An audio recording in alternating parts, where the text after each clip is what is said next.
Bonsoir les amis, on retrouve notre ami Don Guigui, Dangegi. Guillaume, pour parler un peu de franc-maçonnerie, parce que nous on vient de discuter un peu et on a regardé un débat entre Éric Zemmour et Alain Bauer, on a regardé la vidéo de Hugo Décrypte qui a été reçue chez les francs-maçons et du coup, ben voilà, on va recueillir ce que pense Guillaume de tout ça. Ah oui. Alors, ce que j'en pense de tout ça. Ouais. Eh ben, on en était à parler un peu de ça, du coup, parce que on parlait de la sphère de la religion dans la sphère privée. Tout ce qui est, voilà, est-ce que ces francs-maçons, ils ont besoin de revendiquer ou pas que dans leur sphère privée, ils font partie bah, d'un même club, quoi, voilà, de loges qui se réunissent de temps en temps, etc. Et que, du coup, ça reste dans la sphère privée. Et que, bon, ils sont pas obligés d'afficher la couleur de leur religion, parce qu'au final, c'est une partie de leur religion, fondamentalement. Et du coup, voilà, ce qu'on voyait dans le débat, c'est que Zemmour, il parlait du fait que justement, c'est important, la religion, par exemple en France, due à l'héritage catholique, judéo-chrétien, et que du coup, voilà, on débattait avec Romain, le Diogène là, et il est là pour. Et bon, à un moment, il me disait que voilà, bah, c'est pas grave si voilà, la sphère privée, c'est la religion, c'est la sphère privée, et du coup, bah voilà, c'est pas grave si on le sait pas. Et donc c'est intéressant, moi, ce qui m'intéressait, c'est ça, c'est le côté choquant du fait que une partie des représentants sous la République et notamment avant, moins maintenant, beaucoup moins maintenant, étaient francs-maçons. C'est passé de 80% sous la Troisième République à 10% aujourd'hui, quoi. Mais qu'ils ont toujours une influence, donc, comme ils disent, voilà, dans le contenu des idées, des principes et tout, pour voilà, donner leur morale et en fait leur religion quelque part. Donc, avec l'héritage catholique et tout français, ces gens au pouvoir, bah, ils n'affichent pas leur religion parce qu'ils ne le disent pas ouvertement. Ils sont francs-maçons. Ils le Ouais, disent pas on a compris ouvertement. ça. Et c'est là qu'on voilà que bon bah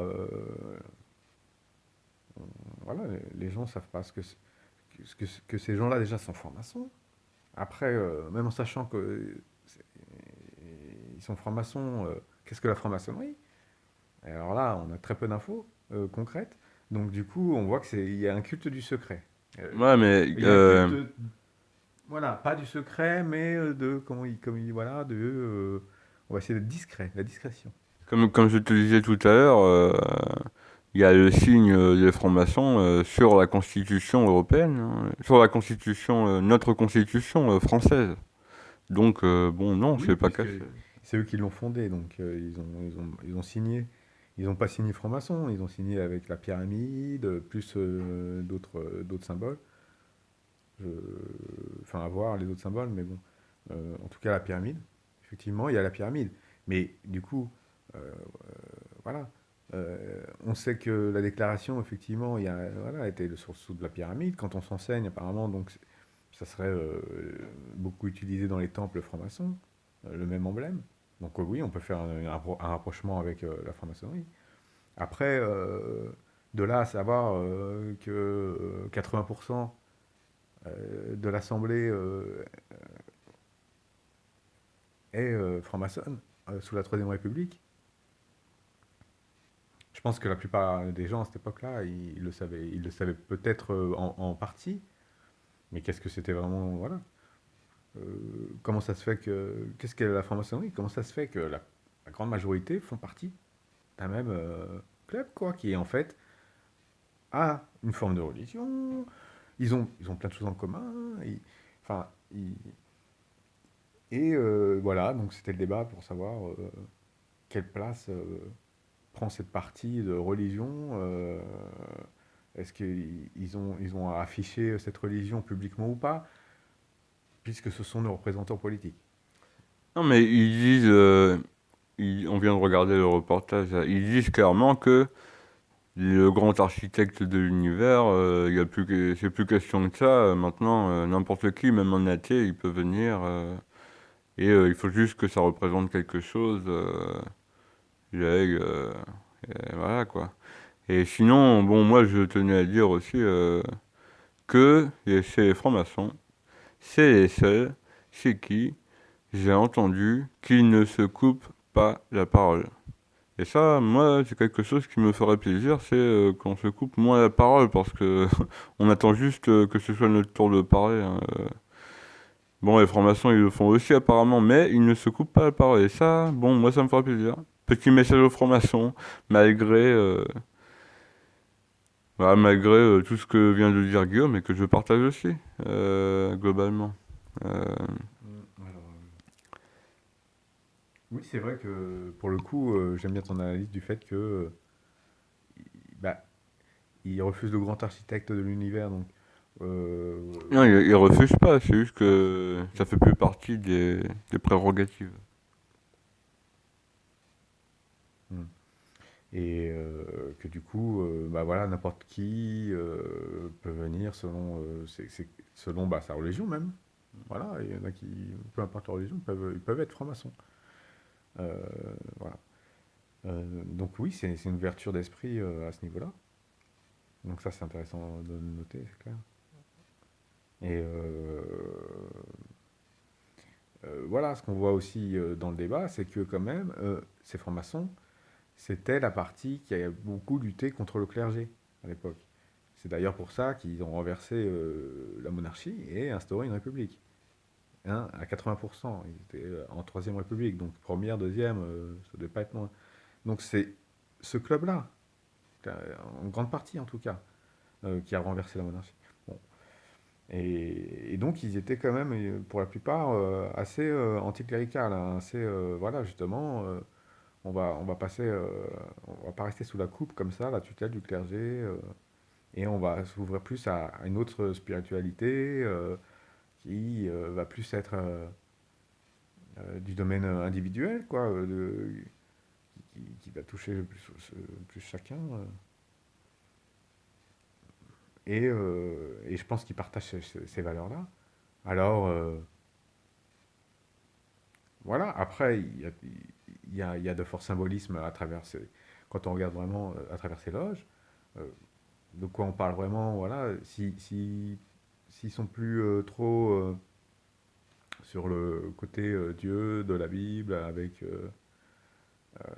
Jésus et tout ça, l'héritage vraiment judéo-chrétien et tout, ici en Europe, en France, et ben, Ah, pardon, de ce que j'ai entendu parler, ils se revendiquent de différents courants philosophiques en fait. Par exemple, j'ai entendu dire que j'ai lu dans leur, je sais plus où exactement, je suis sincère, hein, je me rappelle plus, que euh, euh, mince, oui, qu'ils étaient sensibles au stoïcisme, par exemple. Le stoïcisme avec Sénèque, Épictète, les philosophes romains, eh ben, je l'entends pas souvent ça, parce que le stoïcisme, c'est Marc Aurèle aussi, Marc Aurèle, c'est vraiment une grande simplicité, et donc ça veut dire qu'ils sont sensibles à la simplicité, la nature, je pense aussi, euh, bien évidemment. Bref, voilà, tout ça pour dire que on peut penser ce qu'on veut. Moi, voilà, je souhaitais mettre ça en valeur. Pourtant, c'est pas souvent, mais voilà, je tenais à le dire. Ça te parle moins que moi, toi, ça, non? ah, si, ça me parle beaucoup. Je vois ce que tu veux dire, que bah voilà, ils ont justement plutôt le côté philosophe et émancipé de la tutelle pour moi, de la tutelle de la religion, hein, de cette religion-là, mais qui au final, voilà, oui. euh, Après, eux, si pour certains ils sont plus dans la philosophie, euh,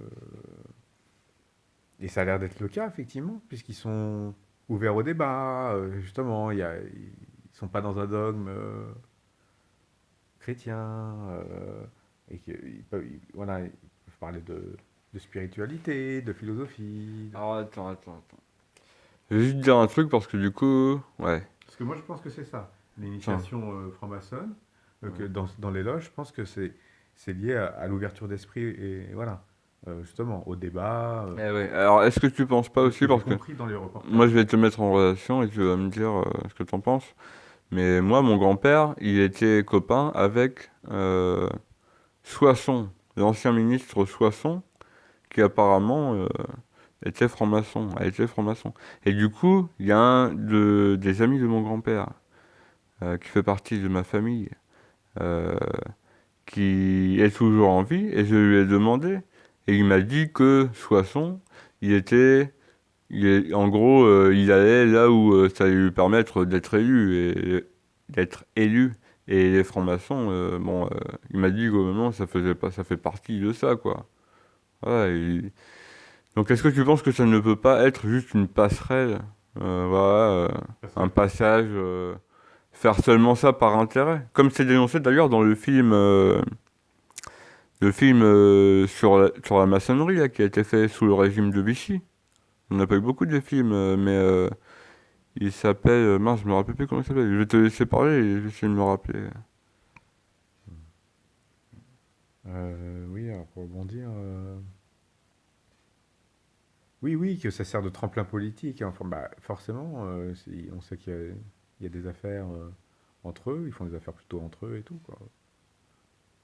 Voilà, ça paraît logique. Bon. Euh, et notamment politique, notamment politique. Donc l'exemple du maire de Soissons, c'est un bon exemple, c'est un politicard. Voilà. Donc, comme disait François Hollande, voilà, à un moment, il faut passer par la franc-maçonnerie. Parce qu'en politique, ils sont présents, ils ont des idées aussi qu'ils défendent ardemment depuis un moment en République. Beaucoup d'entre eux sont élus de la République et ils sont francs-maçons. Et moi, ce que je vois, c'est que on nous éduque pas sur ce que c'est la franc-maçonnerie. Euh, Publiquement. Ok, il y a le symbole sur la Oui, mais Déclaration des droits de l'homme, machin, bon. Mais ces représentants-là, alors que ça fait partie de notre tradition et de notre, enfin, on dit que oui, on peut mais penser que c'est des petits et, clubs, non, mais effectivement, mais pardon, en fait pardon, non. pardon, pardon. Il se revendique discret, donc tu n'as pas à t'étonner de tout ça.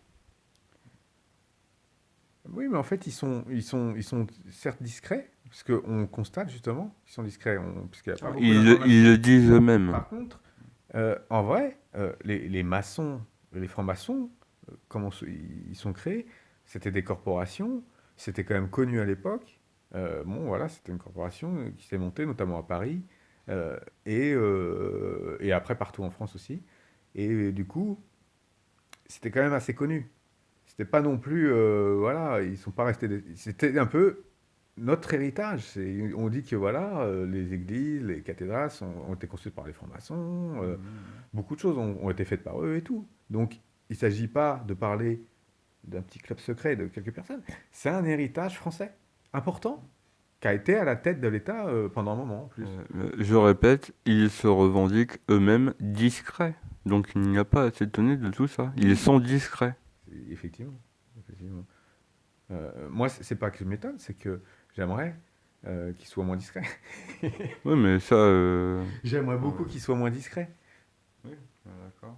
Voilà. Eh ben, réfléchis bien au bulletin que tu vas mettre dans l'urne dans un peu plus d'un an, si tu décides d'en mettre un. Ah oui, oui. Pourquoi donc? Parce que c'est ton seul pouvoir. C'est mon seul pouvoir. Ah oui, de voter. De voter donc Ah pour, oui, tu dis pour j'aimerais bien, quelqu'un qui, j'aimerais qui pourrait bien. amener un. Ah oui, j'aimerais bien, mais j'aimerais bien, c'est juste bulletin de vote, c'est tout. Bah non, c'est pas que ça, parce que bulletin de vote, voilà, pour le coup, pour le sujet, voter pour savoir que si dans le programme d'un parti il y aurait plus de divulgation sur la franc-maçonnerie, Ah c'est bah, difficile à savoir. attends. On va arrêter, c'est presque fini, mais je vais finir en évoquant l'affaire de François Fillon. François Fillon, c'est un peu ce qu'il a dit, hein, quand il se revendiquait des cathédrales et tout juste avant. Bref, j'encense pas François Fillon, mais je mets ça en lumière. Et ben les amis, je vous dis à la prochaine. Bye bye.